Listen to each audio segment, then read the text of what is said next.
تعالی اللہ عما یشرکون امن یبدأ الخلق ثم یعیدہ ومن یرزقکم من السماء والارض اِلٰہ مع اللہ قل ہاتوا برہانکم ان کنتم صادقین صدق اللہ مولانا العظیم۔ کیا وہ ذات جو رہنمائی کرتی ہے تمہاری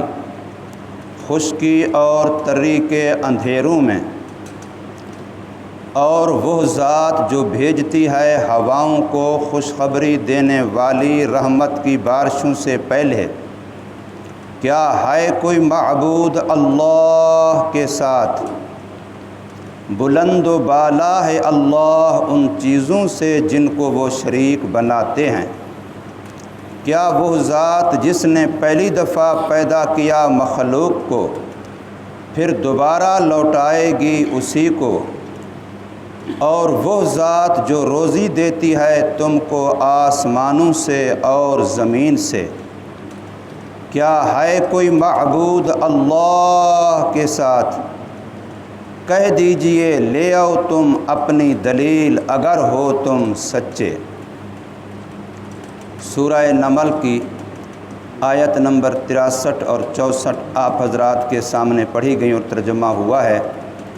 ان دونوں آیتوں میں بھی اللہ تبارک و تعالی کی قدرت کی نشانیاں، اللہ کے معبود برحق ہونے کے دلائل، توحید باری تعالی کے دلائل، اسی کو بیان کیا گیا ہے کہ یہ صفات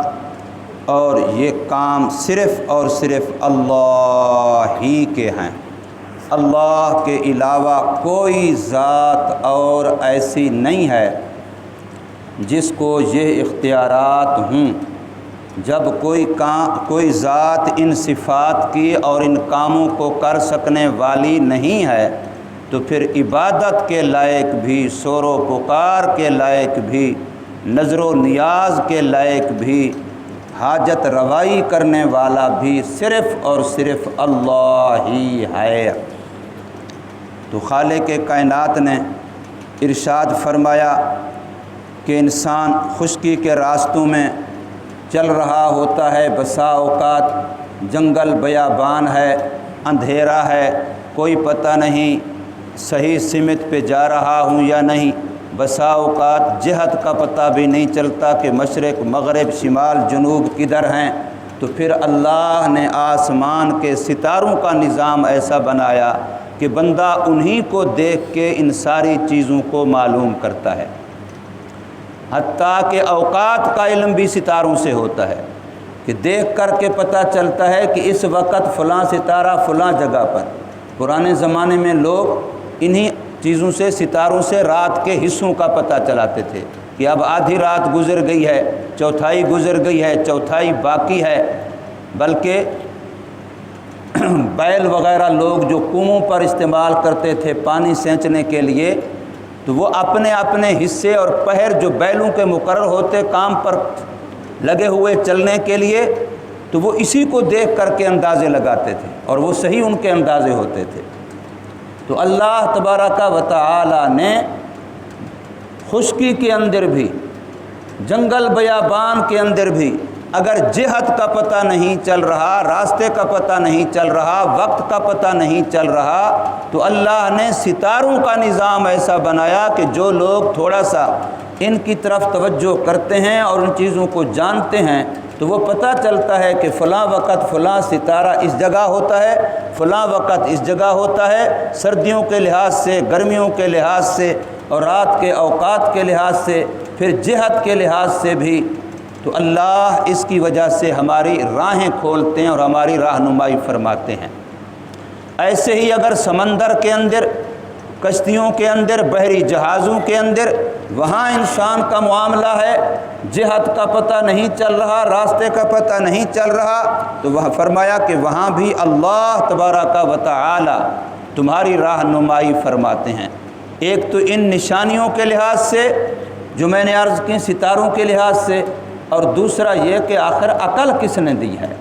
جس عقل کی وجہ سے ہم رہنمائی حاصل کرتے ہیں، ان چیزوں کو جانتے ہیں، وہ عقل کس کی دی ہوئی ہے، وہ سمجھ کس کی دی ہوئی ہے، وہ فہم و ادراک کس کا دیا ہوا ہے؟ اللہ کے علاوہ ہے کوئی اور جو اس کا فہم و ادراک دے، جو اس کا پتہ لگا سکے؟ تو فرمایا امن یہدیکم، اللہ کے ساتھ جن کو شریک بنایا جاتا ہے، جن کی عبادت کی جاتی ہے، جن کو معبود مانا جاتا ہے، ان ساروں کا جائزہ لے لو، کیا وہ بہتر ہیں یا اللہ کی وہ ذات بہتر ہے؟ یہدیکم، جو رہنمائی کرتی ہے تمہاری، ہدایت دیتی ہے تم کو، فی ظلمات البر والبحر، خشکی اور تری کے اندھیروں میں۔ اور اگر انسان غور کرے تو یہ تو دنیا ہے، خشکی اور تری، اس سے آگے قبر کے معاملات کی رہنمائی و ہدایت بھی اللہ ہی دیتا ہے، اور آخرت کے معاملات کی ہدایت و رہنمائی بھی اللہ ہی دیتا ہے۔ جس کو اللہ چاہتا ہے اسی کو ہدایت ملتی ہے، اسی کو آخرت کے معاملات کی طرف توجہ ہوتی ہے، اس کی تیاری کی توفیق دیتا ہے، نظریات صحیح دیتا ہے، اعمال کا رخ صحیح ہو جاتا ہے، انسان کی سوچ کا رخ صحیح ہو جاتا ہے، تو یہ بھی اللہ ہی کی طرف سے ہے۔ اور فرمایا وَمَن يُرْسِلُ الرِّيَاحَ، اور کون ہے وہ ذات کہ بارش آنے سے پہلے بارش کے موافق ہوائیں چلتی ہیں۔ پرکھ والے، سمجھ والے، شناس والے کہہ دیتے ہیں کہ یہ ہوا اس طرح کی، اس طرف کی، اس رخ کی یوں چل رہی ہے، اب امید ہے انشاءاللہ بارش آئے گی۔ اب موسمیات والے بھی کہتے ہیں مونسون کی ہوائیں، تو ہوائیں پہلے آتی ہیں اور وہ بشارت و خوشخبری بنتی ہیں، ذریعہ بنتی ہیں، اور اللہ تبارک و تعالی بارش برساتے ہیں۔ تو فرمایا وَمَن يُرْسِلُ الرِّيَاحَ، کون ہے جو بھیجتا ہے ہواؤں کو، بُشْرًا بَيْنَ يَدَيْ رَحْمَتِهِ، خوشخبری دینے والی ہوتی ہیں اللہ کی رحمت کی بارش سے پہلے۔ اللہ نے بارش کو اپنی رحمت سے تعبیر کیا ہے، اس لیے حدیث پاک کے مطابق بارش کے پانی کے اندر بھی اللہ نے شفا رکھی ہے۔ بہت سارے حکیم کئی ساری بیماریوں میں بارش کا پانی استعمال کرواتے ہیں، اور اولیاء اللہ جو عامل ہیں روحانی بیماریوں کے علاج کے لیے بھی بارش کا پانی استعمال کرواتے ہیں۔ تو اس سے پتہ چلا کہ بارش کے پانی میں اللہ نے اپنی رحمت رکھی ہے، اس لیے بارش آتی ہے تو حکیم، ڈاکٹر، میڈیکل والے یہ بھی کہتے ہیں کہ اب موسم پر اچھے اثرات پڑیں گے، اب موسم بہتر ہوگا، اس سے صحت پر اچھے اثرات پڑیں گے۔ تو اس لیے اللہ نے اپنے اتارنے والی، اتری جانے والی بارش کو رحمت سے تعبیر کیا۔ اب اللہ فرماتے ہیں لوگو، انسانو، تم سوچو کہ جب خشکی تری کے اندھیروں میں رہنمائی کرنے والا صرف اللہ، اور رحمت کی بارش سے پہلے ہوائیں بھیجنے والا صرف اللہ، تو پھر بتاؤ اِلٰہٌ مع اللہ، کیا اللہ کے سوا اور کوئی عبادت کے لائق ہو سکتا ہے؟ جیسے ہم کلمہ طیبہ میں کہتے ہیں بار بار کہ لا الہ الا اللہ، اللہ کے بغیر کوئی عبادت کا حقدار اور لائق نہیں ہے، تو اللہ استفہام انکاری کے طور پہ بار بار ہم سے پوچھتے ہیں کہ تم بار بار اس کا تکرار کرو کہ اللہ کے علاوہ کوئی عبادت کے لائق نہیں ہے، اللہ کے علاوہ کوئی شور و پکار کے لائق نہیں ہے، کوئی ایسی ذات نہیں جو عزت و ذلت اس کے ہاتھ میں ہو، امیری غریبی اس کے ہاتھ میں ہو، اولاد دینا اس کے ہاتھ میں ہو، موت و حیات کا نظام اس کے ہاتھ میں ہو، یہ سب فیصلے میرے اللہ کی طرف سے ہیں۔ ہمارا عقیدہ ہے کہ کائنات کے ذرے ذرے کو بنانے والا بھی اللہ وحدہ لا شریک لہ ہے، اور ساری کائنات کے سارے نظام کو چلانے والا بھی اللہ وحدہ لا شریک لہ ہے۔ تو فرمایا اِلٰہٌ مع اللہ، کیا اللہ کے ساتھ اور کوئی معبود ہے؟ اس لیے میں نے بار بار عرض کیا کہ استفہام انکاری ہے، ہمیں کہنا چاہیے کہ کوئی نہیں ہے، کوئی نہیں ہے اللہ کے علاوہ معبود۔ تعالی اللہ عما یشرکون، اللہ علو ہے، اللہ بلند ہے، اللہ برتر ہے، اللہ بڑی شان والا ہے۔ ہم کہتے ہیں نا اللہ تعالی، تو تعالی کا معنی جو ہم اللہ کے ساتھ لفظ تعالی کہتے ہیں، یہ اسی بات کی اللہ کی صفت ہوتی ہے کہ اللہ بہت بلند ہے، اللہ بہت اونچی شان والا ہے، اتنا عظمت اور اونچی شان والا ہے کہ ہمارا ادراک بھی وہاں تک نہیں پہنچ سکتا، ہماری فکر نارساں بھی وہاں تک نہیں پہنچ سکتی۔ تعالی اللہ، بلند و بالا ہے، عظمت اور شان والا ہے، عرفہ اور اعلیٰ ہے اللہ تبارک و تعالی عما یشرکون، ان سب کے مقابلے میں جن کو دنیا کے مشرک اللہ کا شریک اور سانجھی بناتے اور سمجھتے ہیں، وہ اللہ کے مقابلے میں کوئی حیثیت نہیں رکھتے، بلکہ اللہ نے سب کو مکھی کہا ہے، سب کو مکھی سے بھی زیادہ کمزور کہا ہے۔ فرمایا وہ تو وہ ہیں کہ مکھی کا پر نہیں بنا سکتے، مکھی کا پر تو دور کی بات ہے، مکھی ان کے کھانے پینے کی چیز سے کوئی چیز چوس لیتی ہے، اسی کو واپس نہیں لے سکتے۔ ضعف الطالب والمطلوب، یہ اتنے کمزور ہیں کہ مکھی سے بھی زیادہ کمزور ہیں، جن کو وہ معبود بنائے ہوئے ہیں مشرکین، وہ بھی کمزور ہیں، اور جو ان کی عبادت کرتے ہیں وہ بھی کمزور ہیں۔ اس لیے فرمایا کہ اللہ تبارک و تعالی ان سے بلند و بالا ہے۔ اور اللہ نے اور صفت ارشاد فرمائی، امن یبدأ الخلق،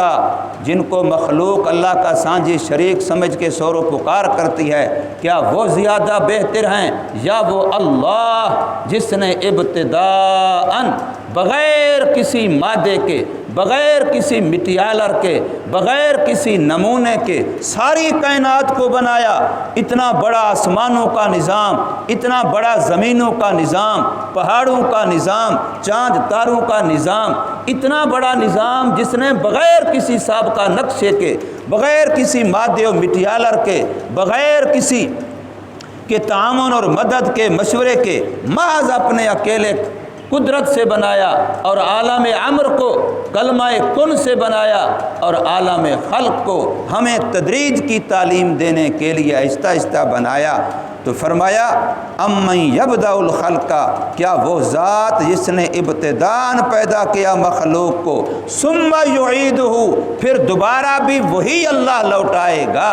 جب وہ اللہ پہلے بنا سکتا ہے تو پھر دوبارہ بنانا اس کے لیے کون سا مشکل ہے؟ یہ تو بے عقلوں کی بات ہے کہ جی مٹی ہو جائیں گے، وہ سیدھا ہو جائیں گے، فلاں ہو جائے گا، فلاں ہو جائے گا، پھر کیسے بنیں گے؟ تو پھر یہ تو سوچو پہلے کیسے بنایا، پہلے اللہ نے کیسے بنایا؟ تو اس لیے فرمایا ثم یعیدہ، دوبارہ بھی وہی اللہ ہی لوٹائے گا، اور پھر انسانوں سے اور جنات سے حساب کتاب بھی ہوگا۔ جب دوبارہ بنانا ہے تو پھر انصاف کا تقاضا ہے، ہر ایک کو یوں کھلی چھٹی تو نہیں، جس نے جیسی زندگی گزاری، جو نیکیاں کرتا رہا اس کو جزا نہ ملے، اور جو اپنی نفس پرستی کرتا رہا اس کو سزا نہ ملے، یہ تو انصاف کے تقاضے کے خلاف ہے۔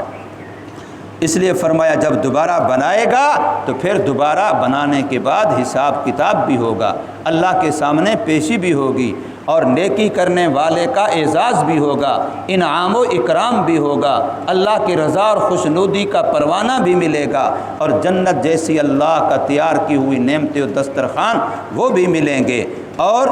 جو منکرین ہیں، کافرین ہیں، ان کو سزا بھی ملے گی۔ اور اگلی صفت اللہ نے ارشاد فرمائی وَمَن يَرْزُقُكُمْ، ذرا سوچو تو صحیح، جب لقمہ منہ میں لے جاتے ہو کہ یہ کس نے پیدا کیا ہے، یہ روزی کون دے رہا ہے، رازق صفت کس کی ہے، یہ کیسے تمہارے منہ تک پہنچا ہے، کہاں کہاں سے پہنچا ہے؟ میں ایک دن سن رہا تھا حضرت خاکوانی سے دامت برکاتہم فرما رہے تھے کہ بارش کا قطرہ آسمان سے اترتا ہے، ہر قطرے کے ساتھ 2 فرشتے ہوتے ہیں، وہ زمین پہ آتا ہے، پھر زمین میں وہ جذب ہوتا ہے، اس سے کوئی انگوری، کوئی اناج، کوئی پھل، کوئی چیز پیدا ہوتی ہے، وہ فرشتے اس کے ساتھ رہتے ہیں، وہ پک جاتی ہے، وہ پکنے کے بعد مکمل تیار ہو کے آدمی کے منہ میں چلی جاتی ہے، اب وہ فرشتے واپس جاتے ہیں۔ تو اللہ نے ایسا ہماری روزی کا نظام کیا، اس لیے فرمایا کہ تمہارا روزی تمہیں تلاش کرتا ہے، تم اللہ کے متلاشی بنو،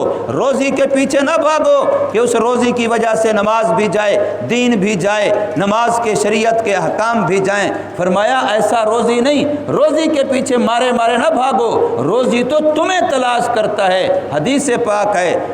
اللہ اس وقت تک کسی جان روح دار چیز کو موت نہیں دیتا جب تک وہ اپنا مقرر شدہ روزی مکمل نہیں کر لیتی۔ جو روزی ماں کی پیٹ میں اللہ نے لکھ دیا ہے جب تک وہ پورا نہیں ہوگا اس وقت تک موت لن تموت نفسا حتی تستکمل رزقہا، جب تک اپنی روزی مکمل نہیں ہو جائے گی۔ فرمایا جیسے تم موت سے بھاگتے ہو، موت تمہیں نہیں چھوڑتی، اپنے وقت پہ آ کے رہتی ہے، تو تمہارا مقرر کیا ہوا لکھا ہوا روزی بھی تمہیں مل کے رہتا ہے۔ ہاں اگر تم حلال طریقے سے لوگے تو ویسے ملے گا، اور اگر تم حرام طریقہ اختیار کرو گے روزی پھر بھی وہی رہے گا، روزی نہیں بڑھے گا حرام کرنے سے، سوائے اس کے کہ اپنا حلال کو حرام بھی کر بیٹھو گے اور گناہ گار بھی قرار پاؤ گے، ورنہ جو تم نے ناجائز طریقے سے لیا ہے اگر یہ نہ لیتے تو اللہ اتنا ہی حلال طریقے سے تمہارے تک پہنچاتا۔ تو اس لیے فرمایا وَمَن يَرْزُقُكُمْ، اور کون رزق دیتا ہے تم کو، مِنَ السَّمَاءِ، آسمانوں سے۔ اب آسمانوں سے ہونے کا ایک معنی یہ ہے کہ رزق کے فیصلے آسمانوں سے ہوتے ہیں، اور ایک معنی یہ ہے کہ رزق کا سبب جو بارش ہے وہ آسمانوں سے اترتی ہے، اوپر سے اترتی ہے۔ تو اللہ ہمیں روزی دیتا ہے آسمانوں سے، یعنی روزی کے فیصلے بھی آسمانوں میں ہوتے ہیں، اور روزی کا سبب جو سب سے اہم سبب ہے بارش، وہ بھی آسمانوں سے اترتی ہے۔ اس لیے کہ ہر چیز کی زندگی پانی سے ہے، اور پانی اصل تو بارش ہی کا ہے۔ والارض، اور اللہ تمہیں روزی دیتا ہے زمین سے، کہ اللہ زمین سے کتنی معدنیات ہیں، کتنے ذخائر ہیں، کیا کیا اللہ نے انسانوں کے لیے رکھے ہیں، ساری دنیا نکال رہی ہے، لیکن رب کے خزانوں میں کوئی کمی نہیں ہے۔ پانی زمین میں کتنا وافر مقدار میں ہے، وہی بارشوں کا پانی بھی جب زمین پہ اترتا ہے تو اللہ زمین سے کیسی کیسی فصلات و سبزیات، پودے اور درخت چیزیں اگاتے ہیں جو انسان کی روزی کا ذریعہ بنتے ہیں، اور بعض انسانوں کے علاوہ دیگر چرند پرند حیوانات کی روزی کا ذریعہ بنتے ہیں، پھر وہ پرندے وہ جانور وہ انسان کی روزی کا ذریعہ بنتے ہیں، ان سے انسان فائدہ اٹھاتا ہے۔ تو اللہ پھر پوچھتے ہیں اِلٰہٌ مع اللہ، انسانوں ذرا سوچو تو صحیح، کیا اللہ کے علاوہ کوئی معبود ہے؟ جب ان صفات والا کوئی نہیں ہے، آسمانوں سے رزق کے فیصلے اور کوئی نہیں کر سکتا، اگر انسان خود فیصلے کر سکتے ہوتے تو پھر کوئی بھی غریب نہ رہتا۔ جب رزق کے فیصلے بھی اور کوئی نہیں کر سکتا، بارش بھی اور کوئی نہیں اتار سکتا، زمین سے نباتات فصلات اور کوئی نہیں اگا سکتا، تو پھر معبود برحق بھی اللہ کے علاوہ اور کوئی نہیں ہے۔ اب ان دلائل کے ساتھ یہ جو آپ کے سامنے آیت نمبر 59 سے شروع ہوئے 64 آیت مکمل ہونے تک، ان آیات میں جو اللہ نے اپنی الوہیت و معبودیت کے دلائل دیے ہیں، اپنی قدرت کی نشانیاں بیان کی ہیں، فرمایا ان کو سننے سمجھنے کے بعد اب بھی کوئی اگر عقل کا اندھا غیر اللہ کے پیچھے لگا ہوا ہے، اب بھی کہتا ہے نہیں مجھے تو فلاں جگہ سے ملے گا، فلاں جگہ سے ہوگا، اب بھی تو اللہ دتا کوئی نہیں ہوگا، پیریں دتا ہوگا، تو اگر یہی معاملہ ہے تو فرمایا پھر ان کو چیلنج ہے، قُلْ هَاتُوا بُرْهَانَكُمْ، جن کو تم صورتیں پکارتے ہو ان کے معبود ہونے کی کوئی دلیل تو لے آؤ۔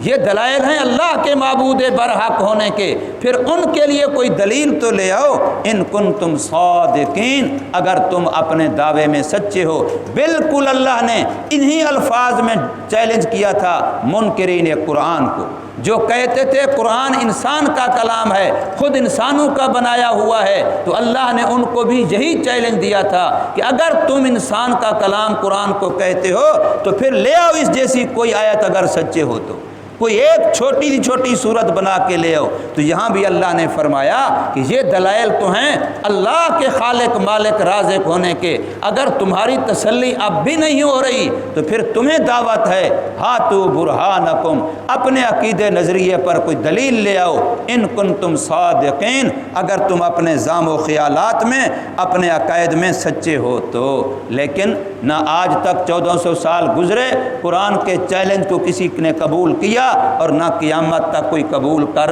سکتا ہے۔ اللہ تبارک و تعالی ہمیں سمجھ نصیب فرمائے۔